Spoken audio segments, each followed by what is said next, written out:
Hi, എൻ്റെ കൂട്ടുകാരെല്ലാവരും breakfast കഴിച്ചോ? എനിക്കിന്ന് ബ്രേക്ക്ഫാസ്റ്റ് ദോശയാണ് കേട്ടോ. അപ്പോൾ ദോശയ്ക്ക് ഇന്നത്തെ കറിയാണ് എൻ്റെ കൂട്ടുകാരുമായിട്ടൊന്ന് ഷെയർ ചെയ്യാമെന്ന് വിചാരിച്ചിട്ട് ഞാൻ ഈ വീഡിയോ ചെയ്യുന്നത്. ഇന്നത്തെ എൻ്റെ കറി എന്താണെന്ന് എൻ്റെ കൂട്ടുകാർക്ക് അറിയാം. ഇത് കണ്ടിട്ട് എന്താണെന്ന് മനസ്സിലായത്? ഇത് വഴുതണങ്ങയാണ്. വഴുതണങ്ങ കൊണ്ട് ഒരു മസാല വെച്ചതാണ്. ഇവിടുത്തെ ആൾക്കാർ വെക്കുന്ന കറിയായത് കേട്ടോ. ഭയങ്കര ടേസ്റ്റിയാണ്, എല്ലാവർക്കും ഇഷ്ടപ്പെടുന്ന ഒരു കറിയാണ് കേട്ടോ. അപ്പോൾ ഞാൻ ഇതിനെപ്പറ്റി ഒന്ന് പറയാമെന്ന് വിചാരിച്ചിട്ടാണ് ഞാൻ ഈ ദോശ എടുത്തുകൊണ്ട് വെച്ചിട്ട് കഴിക്കാനിരുന്നപ്പം വീഡിയോ ചെയ്യുന്ന പ്ലാനൊന്നും ഇല്ലായിരുന്നു.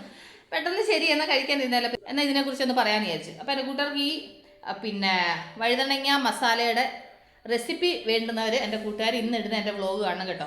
അപ്പോൾ ഞാനത് എഡിറ്റ് ചെയ്ത് കഴിഞ്ഞിട്ട് ഇതിൻ്റെ കമൻറ്റ് ബോക്സിൽ ഞാൻ കമൻ്റായിട്ട് ഇതിൻ്റെ ലിങ്ക് ഇട്ടേക്കാം. അപ്പോൾ എൻ്റെ കൂട്ടുകാർ കണ്ടു നോക്കിയിട്ട് ഒന്ന് വെച്ച് കഴിച്ചു നോക്കും. ഭയങ്കര ടേസ്റ്റാണ്. അതിനകത്തെ പ്രത്യേകത എന്ന് പറഞ്ഞു കഴിഞ്ഞാൽ ഈ വഴുതണങ്ങ എന്ന് പറഞ്ഞു കഴിഞ്ഞാലുണ്ടല്ലോ, നന്നായിട്ട് ഇങ്ങനെ വെന്തിട്ടുണ്ടല്ലോ.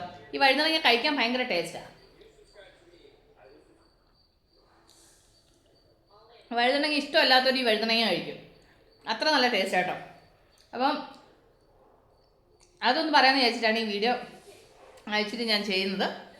അപ്പോൾ എൻ്റെ കൂട്ടുകാർക്കൊക്കെ ഇന്ന് എന്താ ബ്രേക്ക്ഫാസ്റ്റ് ഒന്നുകൂടെ ഒന്ന് കമൻറ്റ് ചെയ്തേരെ. അപ്പോൾ എനിക്കിന്ന് ഇതാണ് ബ്രേക്ക്ഫാസ്റ്റ്. അപ്പോൾ ഇതൊന്ന് കഴിക്കട്ടെ. അപ്പോൾ നമ്മൾ ഉടനെ തന്നെ അടുത്ത വീഡിയോ വീണ്ടും കാണുമ്പോൾ ടേക്ക് കെയർ, ബൈ.